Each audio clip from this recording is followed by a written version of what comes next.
Gregory Shepard, an entrepreneur who's built and sold 12 businesses, a recipient of 4 private equity awards, TEDx speaker, and Forbes author.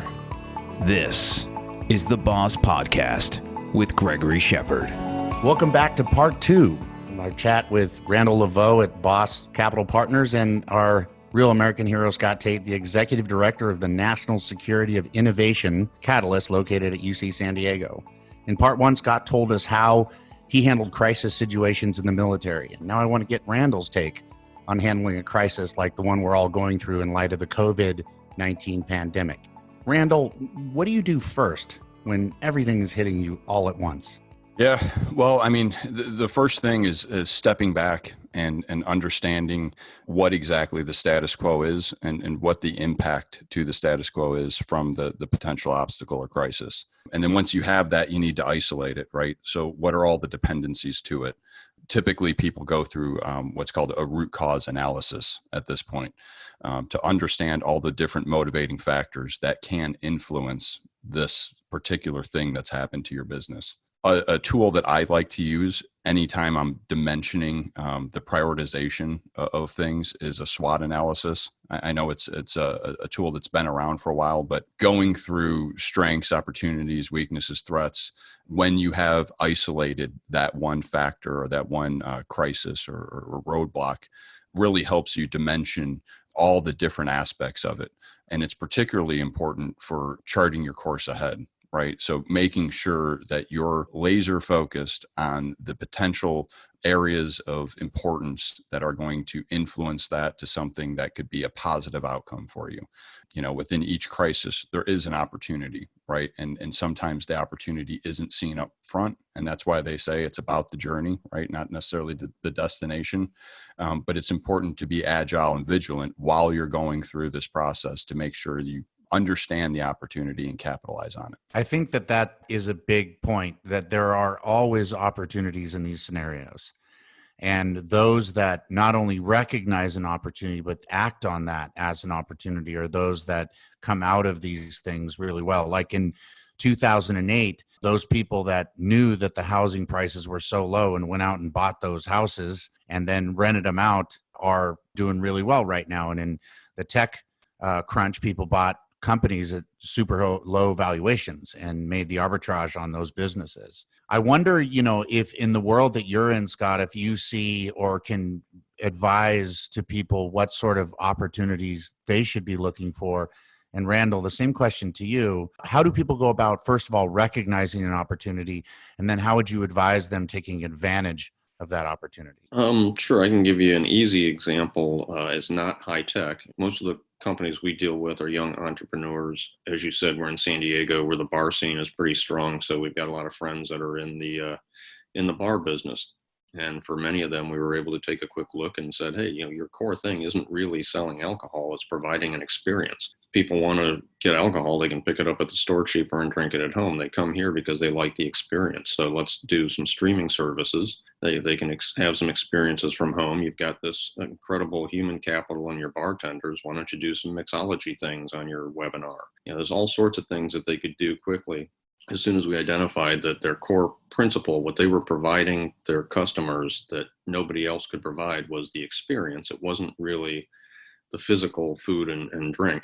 On the entrepreneur side, they tend to be nimble anyway. So the minute that you get them sniffing around looking for something else they can do with their same technology, or looking for new pain points to address, or possible new sources of revenue, they love it. It's been fun to watch some of these rabid young entrepreneurs go after new opportunities and just pivot on their heel and move out. Yeah, I've seen like some really interesting stuff like trade shows.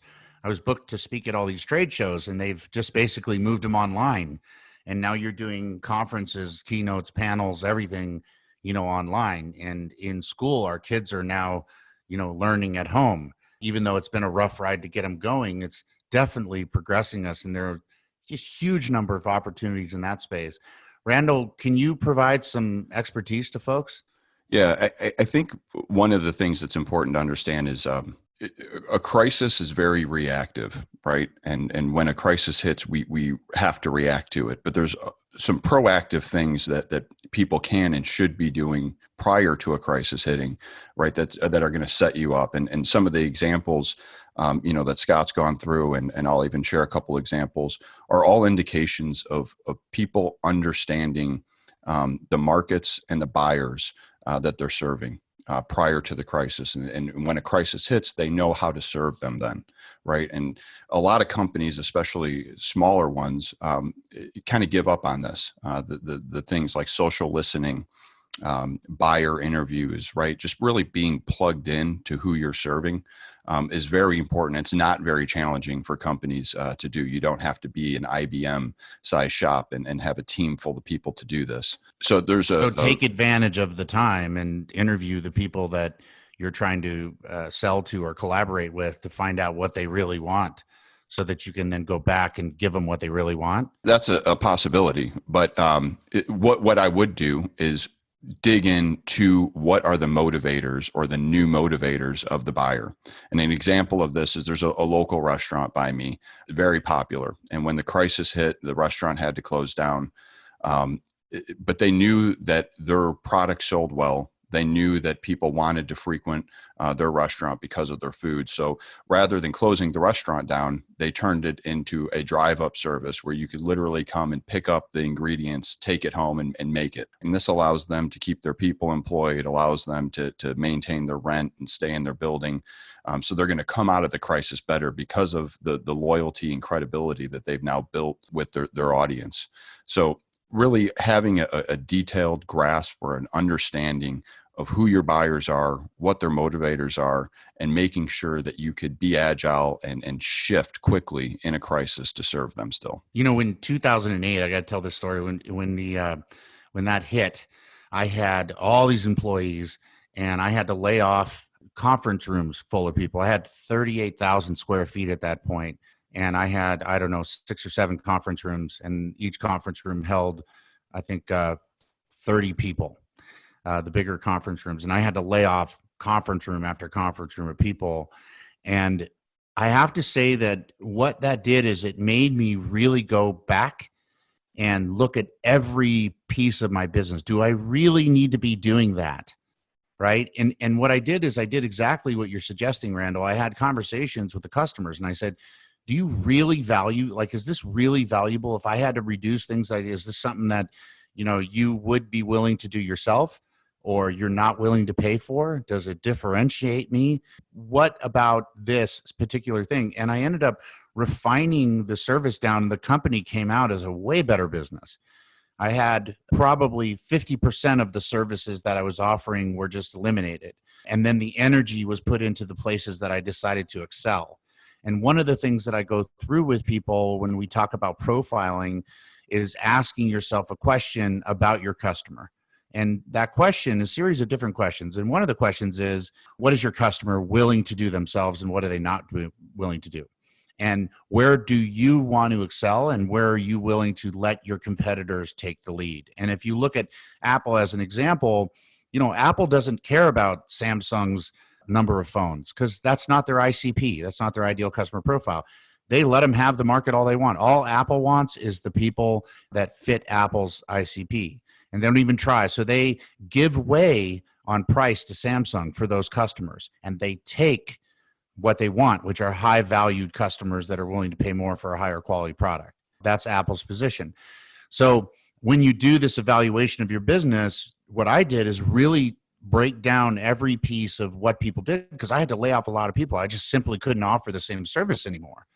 So I was forced to reevaluate every single thing I did and make sure that I only did those things that the customer really valued. Great point. And that it's a great time to look inside, right, and look within. And I think prior to a crisis, a lot of us are working in the business, solving the day-to-day tasks, just making the business run.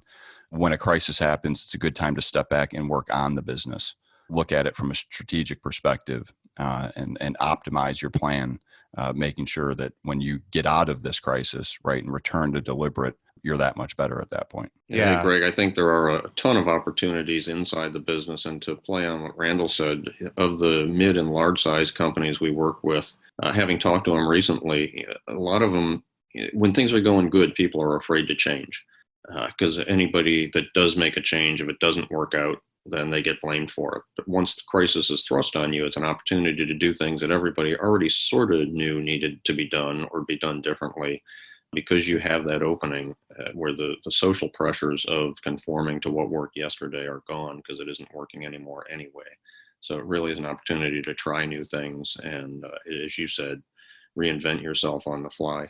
Yeah, I mean, my process went down. I mean, it was crazy. I couldn't even believe. And at the same time, what I realized, and this was a very difficult decision for me at the time, half of my customers did not fit my ICP. 50% of my customers. Imagine you're in 2008, half your customers canceled already overnight, pretty much, and you have to lay off all these people. And then you move into this really small, it was basically the upstairs in a barn that we moved into. And at that moment, you realize when you really drill in that another 50% of your customers don't fit exactly what you realized once you went through your products, that the customers, your customer profile, right? So you go through all your products and then you go, okay, this is the products that everybody values. And by that definition, these are the customers that I want. And then you compare it to the customers you have, and half of them don't work. And I actually swallowed a big pill and terminated 50% of my customers. And at the time, everybody thought I was crazy. You know, it's just like, what are you doing? And what I found out is exactly what I thought. And that is that if you put your energy, if you limit the energy, you focus it like a laser beam, the wider you go, the less energy there is. The sharper you go, the more focus you have into a specific ICP and a specific customer, then you can supply a level of service to those customers that they simply can't get anywhere else. Randall, when you were developing that marketing company and you spent a lot of time on ICP, I want to just spend a little bit of time on segmentation, ICP, and that sort of thing. I think that this is a really good opportunity for people to sit back and look at their customers and look at their products and define this. You're going to lose a certain percentage of your customers anyway. You're going to have to change your business. You're going to have to financially change the way you operate. There's less risk in making a move like this. Like when I did it during that recession, it was less risky for me because everything was risky at that moment. So maybe you could give folks some advice on how to shape their go-to-market strategy, specifically who they're targeting and what they're targeting them with. One of the things that's important to do ahead of even identifying who your buyers are is understanding the accounts that you serve. And so this is a good exercise for folks to do that, you know, in the day-to-day business may have not had the time, but in a crisis may, like we're saying, may present the opportunity to do this. And it's called account segmentation. And so the idea is that you look at your accounts, right, within your serviceable addressable market, and you come up with different factors to measure these accounts by. And accounts are simply the companies that you actually sell to, right? And so propensity to buy factors would be things such as the number of employees, the geographical location, the target audience. It could even be things like what sort of existing systems and infrastructure they have or existing current contracts they have. But the idea is coming out of the crisis when money is typically tight and everyone's racing to spread their message right to the market. It's important to be very targeted with your approach. So if you could assign propensity to buy factors to each of your accounts and understand what are the best accounts to reach out to, right? Essentially putting these propensity to buy factors into a grading scale for your accounts. This allows you to look at your budget and step back and say, of the accounts that have the highest propensity to buy factors, am I directing most of my energy and resources towards those accounts? And what companies often find, kind of like what Greg was talking about in his previous story, is a lot of our efforts are going just into the ethos and not hitting anybody, right? We kind of feel like activity is good enough, but targeted activity and making sure that you have the right message to the right account through account segmentation is something that best-in-class companies do better than anyone else. I think that the objective here is to help people through this really critical time, right? And get you focused on what you can do, those things that are in your circle of influence. And your ability to actually focus on a limited number of things, because the more you try to do, the less you get done. I think that in closing, I'm hoping that you can take what you've learned today and really apply it. Our objective is to help more entrepreneurs succeed. I want to thank Scott for the time that you spent with us. I mean, you are an incredible guest with a hell of a bio, and Randall Laveau as well. And I really appreciate it. Thank you guys so much. Thank you, Greg. Thanks, Greg. Thanks, Scott. Thank you, everybody. And I wish you the best. Thanks for checking out the Boss Podcast with Gregory Shepard. Get more on Greg's business operating support system, Boss, at GregoryShepard.com. This has been a production of Forbes Books Radio.